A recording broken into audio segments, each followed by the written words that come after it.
Sarah Johnson took a deep breath as the morning sun streamed through the kitchen window. At 35, her face showed slight signs of fatigue. In this two-story house in a quiet suburban neighborhood of New York, Sarah started each day in a rush. "Ethan, breakfast time." Sarah called up to the second floor. The sound of little feet scampering down the stairs was heard, and 3-year-old Ethan appeared. The boy, with his blonde curls and big blue eyes, was the spitting image of Sarah. "Good morning, Mama," Ethan said cheerfully. Sarah picked up her son and kissed him on the cheek. "Good morning, and happy birthday. You're 3 today." In that moment, Sarah felt happy. But her happiness didn't last long. "Sarah, what time is dinner tonight?" Her husband Michael entered the kitchen, adjusting his tie. At 37, he was a career man working at an investment bank. Sarah answered with a slightly tense expression. "Around 7, I think. But Margaret's coming, so we might be a bit late." Michael frowned. "Mom's coming. I didn't hear about this." Sarah sighed. "We talked about it yesterday. It's Ethan's birthday." Michael started to say something but ended up taking a sip of coffee instead. Sarah's relationship with her mother-in-law Margaret had always been a source of stress. In her mid-60s, Margaret was a typical Southern woman with old-fashioned values who didn't approve of Sarah's career ambitions. Sarah worked as an account executive at an advertising agency and struggled to balance work and family life. Margaret viewed Sarah critically as a modern woman who neglects her home.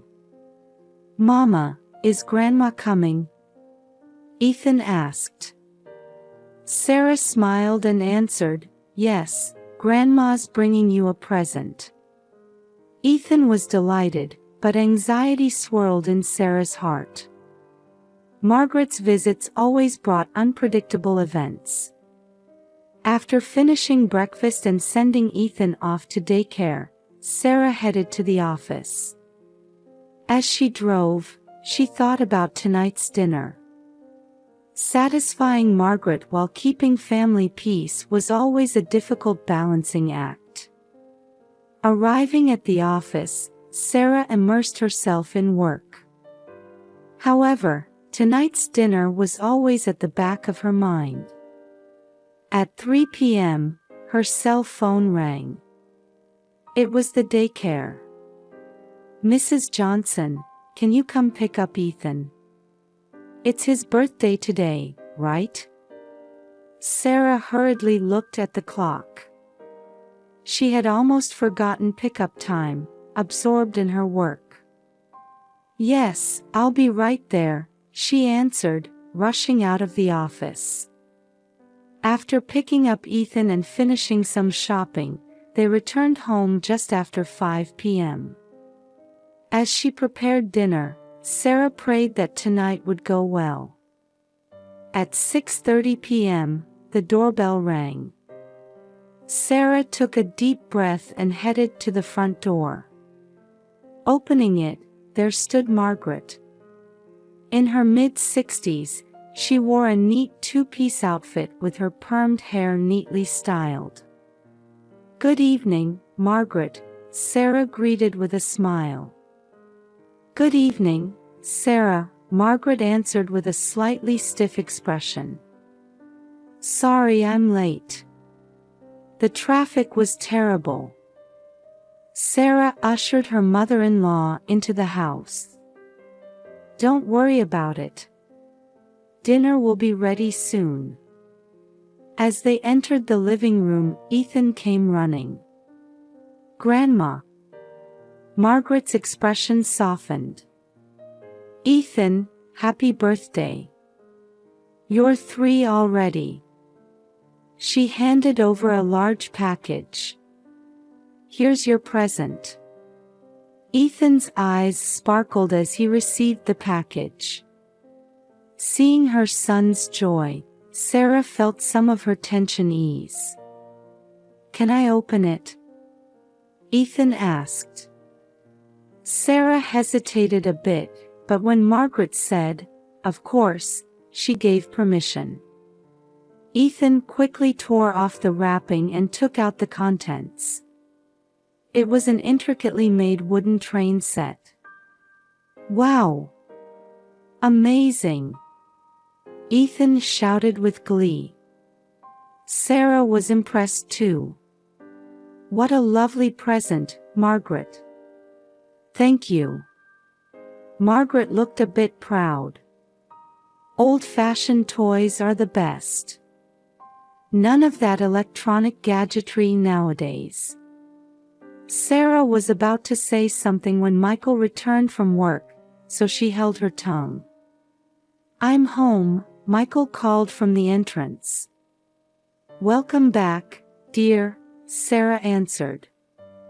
As Michael entered the living room, Margaret stood up and embraced her son. "Michael, good to see you home." The whole family gathered in the living room, looking at Ethan's new toy. Sarah returned to the kitchen to finish the last of the cooking. Suddenly, an unusual sound was heard from the living room. Then, Michael's panicked voice rang out. "Sarah! Come quick!" Sarah rushed back to the living room. The scene she saw there froze her in place. Ethan had collapsed on the floor. His face was blue, and he was coughing violently. "Ethan!" Sarah cried out, rushing to her son's side. Michael said in a panic, "What happened? What's going on?" Margaret stood stunned, with a bewildered expression. "I don't know. He was just playing with the toy." Sarah tried to lift Ethan, but her son's body was rigid. "An ambulance! Call an ambulance," she shouted. Michael quickly jumped to the phone. "Hello, it's an emergency. Our 3-year-old son." Sarah desperately spoke to Ethan. "Ethan, hang in there. Mama's here. It's going to be okay." But Ethan's consciousness was fading. His breathing became shallow and irregular. Margaret said in a trembling voice, "Is it my fault? Did I do something?" Sarah had no energy to answer. All her focus was on her son. A few minutes later, the sound of sirens was heard. As the paramedics rushed into the house, they quickly began to assess Ethan's condition. "There's a possibility of anaphylactic shock," one paramedic said. "We need to transport him to the hospital immediately." Sarah, though dazed, gripped Ethan's hand tightly. "I'm coming with you." Michael said, "I'll follow in the car," and told Margaret, "Mom, come with me." Before getting into the ambulance, Sarah's eyes met Margaret's for a moment. Her mother-in-law's eyes were filled with fear and guilt. As the ambulance drove off, Sarah gazed at Ethan with a prayerful feeling. Why did this happen? Why so suddenly? Her head was full of questions and anxiety. On the way to the hospital, Sarah tried desperately to maintain her composure. However, a violent storm of emotions was swirling inside her. Why had today, which was supposed to be a birthday celebration, turned into such a nightmare? As the ambulance sirens blared, Sarah clutched Ethan's tiny hand. She watched intently as the paramedics administered emergency treatment to her son. "We're almost at the hospital," one of the paramedics said. Sarah could only nod. Upon arrival at the hospital, Ethan was immediately rushed to the emergency room. Sarah tried to follow but was stopped by a nurse. "Please wait here. The doctor will examine him." Sarah walked to the waiting room on shaky legs. There, she encountered an unexpected person. Sarah. Turning around, she saw Dr. David Thompson, her childhood friend, standing there. "David!"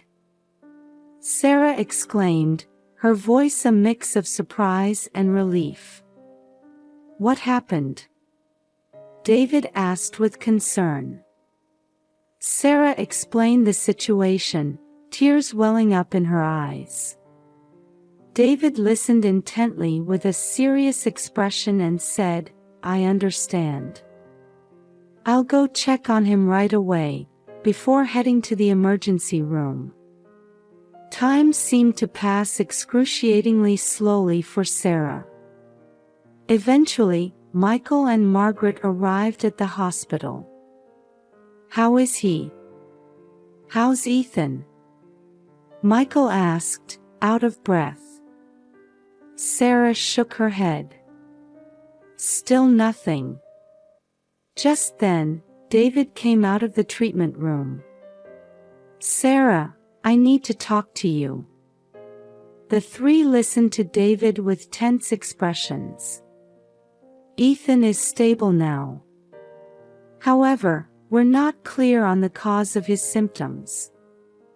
It's likely an allergic reaction, but we can't identify the specific allergen." "Allergies?" Michael exclaimed in surprise. "I've never heard of Ethan having any allergies." Sarah also looked confused. "I didn't know either." David continued, "We need to run more detailed tests. He'll need to stay in the hospital tonight for observation." Sarah couldn't hide her distress. "Can we see him?" "Ethan?" "Of course," David answered gently. "But please keep it brief." Entering the hospital room, they found Ethan sleeping in a small bed. Seeing him connected to IVs and various machines, Sarah felt her chest tighten. "Mama's here, Ethan." Sarah gently stroked her son's hand. Michael also stood by his son's side, watching him silently. Margaret stood in the corner of the room, wearing an apologetic expression. David entered the room again. "We'll run allergy tests first thing in the morning. Until then, he needs to rest." Sarah nodded. "Thank you, David." As the night wore on, Sarah refused to leave her son's bedside. Michael and Margaret took turns going for breaks. Late at night, David came to check on them again. "Sarah, you should get some rest." Sarah looked up at David with tired eyes. "But Ethan." "It's okay, the nurses are watching him constantly," David said gently. "You need to recover your strength too." Sarah reluctantly agreed and lay down on the sofa provided in the room. However, she found it hard to fall asleep. Listening to her son's breathing, she reflected on the day's events. Why had this happened? And what would happen from now on? Anxiety and fatigue enveloped her. As the morning sun began to shine through the hospital room window, Sarah woke up. For a moment, She was disoriented by the unfamiliar surroundings, but quickly remembered yesterday's events. Ethan was still sleeping. Sarah gently touched her son's forehead to check his temperature. At that moment, Michael entered the room. His expression was a mix of exhaustion and anger. "Sarah, we need to talk," Michael said in a low voice. They stepped out into the hallway. Michael took a deep breath before speaking. "Why didn't we notice Ethan's allergy?" Sarah looked at her husband in surprise. "I didn't know either. There were no signs before this." "Didn't you check Mom's gift?" Michael's voice was full of accusation. "But it was just a toy," Sarah tried to explain. "How could there be allergens in something like that? It's about our child." "We should have been more careful," Michael said firmly. Sarah was at a loss for words. Indeed, perhaps they should have been more cautious. A feeling of guilt gripped her heart. At that moment, Margaret approached. Her eyes were red and swollen as if she had been crying all night. "It's my responsibility," Margaret said in a trembling voice. "I bought that toy." Sarah looked at her mother-in-law. Margaret's guilt was evident, but at the same time, anger was growing inside Sarah. "But Margaret," Sarah said quietly, "you know Ethan well. Shouldn't you have checked if there was anything dangerous?" Margaret's face contorted. "You're the mother. A child's safety is the mother's responsibility." A heavy silence fell between the three. Each was trying to shift blame while not wanting to admit their own fault. Sarah took a deep breath. "What's important now is Ethan. We can deal with blame later." Michael and Margaret looked dissatisfied but agreed. Returning to the room, they found Ethan awake. "Mama," he called out in a weak voice. Seeing her son, tears welled up in Sarah's eyes. "I'm here, Ethan." Sarah held her son's hand. Michael and Margaret also approached, but kept their distance from each other. The rift that had formed in the family didn't seem easy to mend. As Sarah gazed at her son's face, she felt at a loss for how to overcome this situation. The afternoon after Dr. David gave permission for Ethan to be discharged, as his condition had stabilized, the family left the hospital. A heavy silence filled the car. In the back seat of the car driven by Michael, Sarah held Ethan close. Margaret sat in the front passenger seat, silently staring out the window. "When we get home, let's make sure he gets plenty of rest," Sarah said quietly. Michael just nodded. His expression still showed a mix of anger and anxiety. As they arrived home and Sarah carried Ethan towards the front door, she stopped in her tracks as soon as she opened it. A strange man was standing in the living room. "Hello, Johnson family," the man said, showing his ID. "I'm Detective Brown. I'd like to ask you a few questions." Sarah was too shocked to speak.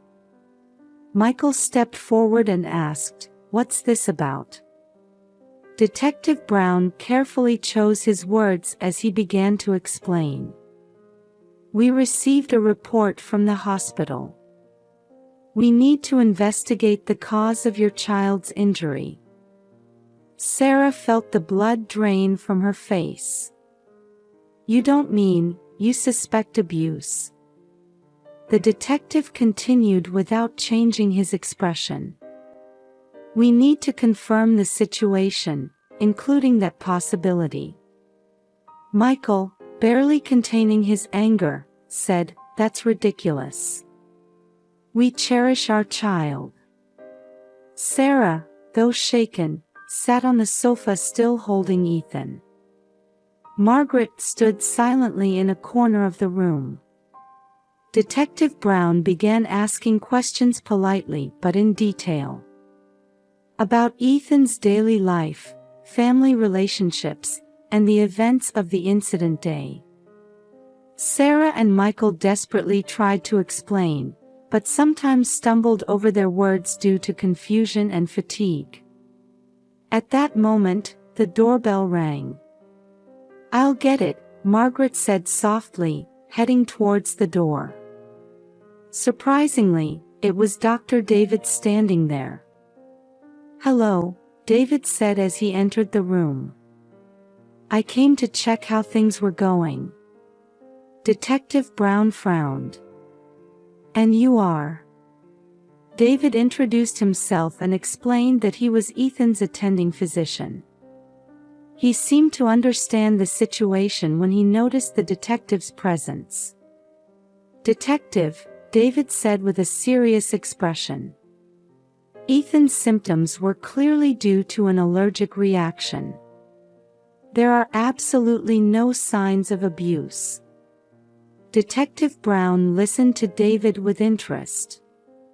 David explained in detail about Ethan's symptoms and their cause from a medical perspective.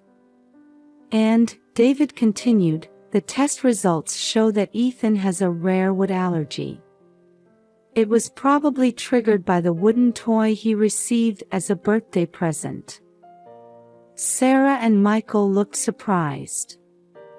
Margaret covered her mouth with her hand, unable to hide her shock. After thinking for a moment, Detective Brown slowly stood up. "I see. It seems the suspicion of abuse has been cleared. Thank you for your cooperation." After the detective left, a sense of relief filled the room. However, at the same time, new questions had arisen. A few days after the police incident, Sarah's family was once again gathered in Dr. David's office. This time, Margaret was also present. David began speaking with a serious expression. "Actually, there's something that concerns me about Margaret's recent behavior." Sarah and Michael exchanged anxious glances. Margaret sat uneasily in her chair. "There are signs of early-stage dementia," David said quietly. A heavy silence fell over the room. Margaret said tearfully, "Is that so? I've been so forgetful lately." Sarah took her mother-in-law's hand.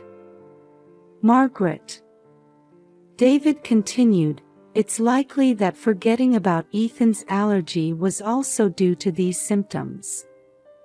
Michael let out a deep sigh. "So that's why the wooden toy." Margaret apologized through her tears. "I'm sorry. I'm so sorry. I never meant to put Ethan in danger." Sarah embraced her mother-in-law. "We understand. I'm sorry for blaming you." Michael also approached and placed a hand on his mother's shoulder. "I'm sorry we didn't notice, Mom." David, watching the family, said quietly, "It's fortunate that we caught this early. With proper treatment and support, we can slow the progression of symptoms." Sarah said with determination, "We'll support Margaret as a family." Michael nodded. "That's right. Mom, let's get through this together." Margaret repeated words of gratitude while wiping away her tears. That night, the family had dinner together for the first time in a while. As they sat around the table, they discussed their future life. "Margaret, how about living with us?" Sarah suggested. Margaret answered with surprise, "But I'd be a burden." Michael said, "It's okay, Mom. We're family." Ethan chimed in with an energetic voice, "Grandma, let's live together." Tears welled up in Margaret's eyes. "Thank you, everyone." As Sarah looked around at her family, she thought about how this ordeal had made them a stronger, more understanding family. The road ahead wouldn't be easy. But Sarah was certain that with mutual care and understanding, they could overcome any difficulty. On a Saturday morning, 1 month after that tumultuous day, Sarah was making pancakes in the kitchen. From the living room, she could hear Ethan and Margaret laughing.